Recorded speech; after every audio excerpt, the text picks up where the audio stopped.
أعوذ بالله من الشيطان الرجيم بسم الله الرحمن الرحيم يسألونك عن الشهر الحرام قتال فيه قل قتال فيه كبير وصد عن سبيل الله وكفر به والمسجد الحرام وإخراج أهله منه أكبر عند الله والفتنة أكبر من القتل ولا يزالون يقاتلونكم حتى يردوكم عن دينكم إن استطاعوا ومن يرتد منكم عن دينه فيمت وهو كافر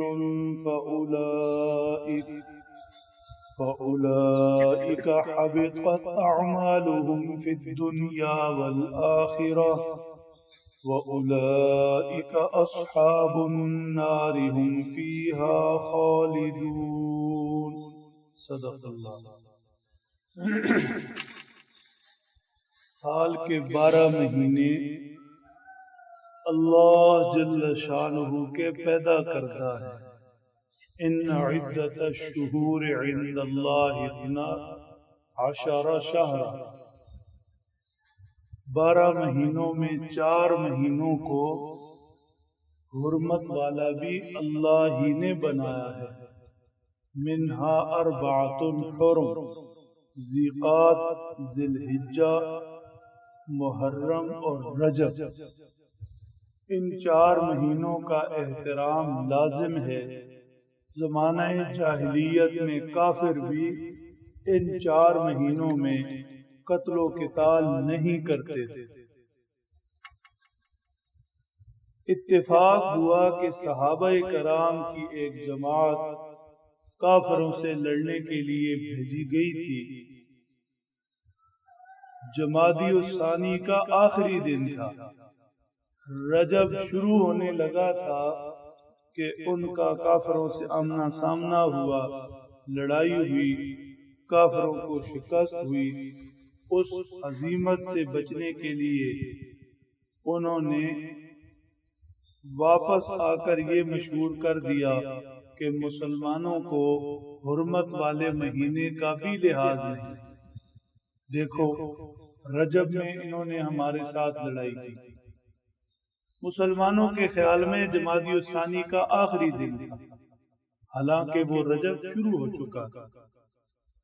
صحابہ کرام نے حضور انور صلی اللہ تعالی علیہ وسلم سے سوال کیا، ہم سے ماہ محترم میں غلط فہمی کی بنیاد پر لڑائی ہو گئی، جس طرح یہاں سوال ذکر ہے، یسألونک عن الشہر الحرام قتال فیہ۔ اللہ جل شانہ نے اس سوال کے جواب میں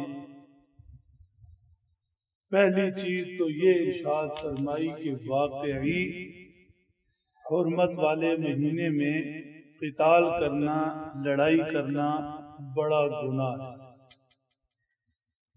لیکن چونکہ صحابہ کرام سے غلط فہمی کی بنیاد پر یہ ہوا تھا، اس لیے درگزر فرما دیا گیا۔ باقی کافر جو تانے دے رہے ہیں، مسلمان ہو کر حرمت والے مہینے کا لحاظ نہیں کرتے، تو یہ خود اپنی طرف بھی تو دیکھیں۔ صلح حدیبیہ کے موقع پر حضرت صلی اللہ علیہ وسلم اور آپ کے جانثار احرام باندھے ہوئے تھے، حرم کی سرزمین تھی، حرمت والے مہینے تھے، یہ لڑائی پر آمادہ ہو گئے۔ اس کے علاوہ اللہ کے گھر سے روکنے کے علاوہ، عمرہ کرنے کے لیے آنے والے مسلمانوں کو واپس بھیجنے کے علاوہ، ان لوگوں نے مسلمانوں کو مکہ المکرمہ سے نکلنے پر مجبور کر دیا۔ پھر یہ ہے کہ ہر وقت یہ فتنہ کی تاڑ میں رہتے ہیں، کوئی طریقہ ہاتھ آئے یہ اسلام کے خلاف، مسلمانوں کے خلاف پروپیگنڈا کرے، جیسے اب کر رہے ہیں۔ غلط فہمی کی بنیاد پر ہوا، پھر بھی کر رہے ہیں۔ مقصد صرف یہ ہے کہ لوگوں کی نظروں میں اسلام کو مشکوک بنانا، مسلمانوں پر، صحابہ کرام پر اعتراضات کر کے لوگوں کو اسلام میں داخلے سے روکنا، بلکہ اس سے بڑی کوشش کہ جو مسلمان ہو چکے ہیں ان کے ساتھ لڑائی کا بازار گرم کرنا۔ وَلَا يَزَالُونَ يُقَاتِلُونَكُمْ حَتَّى يَرُدُّوكُمْ عَنْ دِينِكُمْ، یہاں تک لڑتے رہنا، چھیڑ خانی کرتے رہنا، مسلمانوں پر عرصہ حیات تنگ کرتے رہنا کہ کسی طریقے پر یہ اپنا دین چھوڑ دیں۔ اب بتاؤ، تمہارے فہرست کی جرائم کی فہرست تو یہ ہے، مسلمانوں سے غلط فہمی کی بنیاد پر رجب کے پہلے دن لڑائی ہو گئی تو آسمان سر پر اٹھا لیا، اور اپنے جرائم کی فہرست دیکھو۔ پرانے زمانے میں ایک کہاوت تھی کہ چھاننی بھی کوزے کو کہتی ہے کہ تمہارے اندر دو سوراخ ہیں۔ چھاننی کوزے کو الزام دیتی ہے تمہارے اندر دو سوراخ ہیں، حالانکہ خود کو نہیں دیکھتی، سوراخوں سے بھری ہوئی ہے۔ مسلمانوں کو غلط فہمی کی بنیاد پر الزام یہ ہے کہ حرمت والے مہینے کا لحاظ نہیں کیا اپنی شکست کو چھپانے کے لیے، اور خود 1400 صحابہ کرام کو اللہ کے نبی سمیت احرام کی حالت میں واپس کیا، مسجد حرام میں داخل نہیں ہونے دیا، عمرہ سے روکا، پھر ہر طرح کا فتنہ فساد یہ مچا رہے، مسلمانوں کو ان کے دین سے ہٹانے اور پھسلانے کی کوشش یہ کر رہے، یہ فتنہ تو قتل سے بڑا ہے۔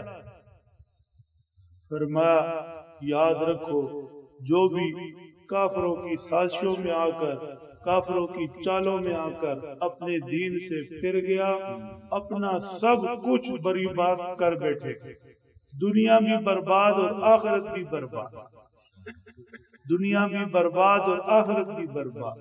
صحابہ کرام کو یہ تنبیہ ہوئی۔ صحابہ کرام ایسے ثابت قدم لوگ تھے، ایسے مضبوط ایمان والے، کافروں نے لاکھ تدبیریں کی، لیکن حضرت صلی اللہ علیہ وسلم کے جانثار ہر تنگی ترشی میں، ہر ظلم و ستم کے سامنے ڈٹے رہے، ثابت قدم رہے، مرد تو مرد، خواتین بھی۔ حضرت سمیہ رضی اللہ تعالی عنہا کے 2 ٹکڑے ہوئے، لیکن کلمہ ایمان سے پیچھے نہیں ہٹے۔ حضور پاک صلی اللہ تعالی علیہ وسلم کی پاک باز جماعت کے متعلق قرآن اترا، ان الذین قالوا ربنا اللہ ثم استقاموا، جن لوگوں نے کہا رب اللہ ہے پھر اس پر ڈٹ گئے، تتنزل علیہم الملائکہ، ان پر فرشتے اترتے، اللہ تخافوا ولا تحزنوا، سنو ڈرو نہیں، گھبراؤ نہیں، انتم الاعلون ان کنتم مؤمنین، تم تھوڑے بھی ہوئے، مٹھی بھر بھی ہوئے تو تم ہی غالب رہو گے اگر ایمان والے۔ صحابہ کرام کی ثابت قدمی کی گواہی قرآن پاک نے دی، تاریخ بھری پڑی ہے، احادیث مبارکہ میں جا بجا ان کی بہادری کے تذکرے ہیں، ایمان پر مضبوطی کی تذکرے ہیں، بلکہ بعد میں آنے والی امت کو حکم ہے کہ اگر کسی نے ایمان لانا ہے تو ان صحابہ جیسا ایمان لائے، فَإِنْ آمَنُوا بِمِثْلِ مَا آمَنْتُمْ بِهِ فَقَدْ اهْتَدَوْا، صحابہ جیسا مضبوط کامل ایمان ہوگا پھر قابل قبول ہوگا۔ امت کے لیے صحابہ راہ ہدایت کے ستارے قرار دیے گئے، ہدایت کے روشن مینارے قرار دیے گئے۔ اللہ سمجھنے عمل کی توفیق دے۔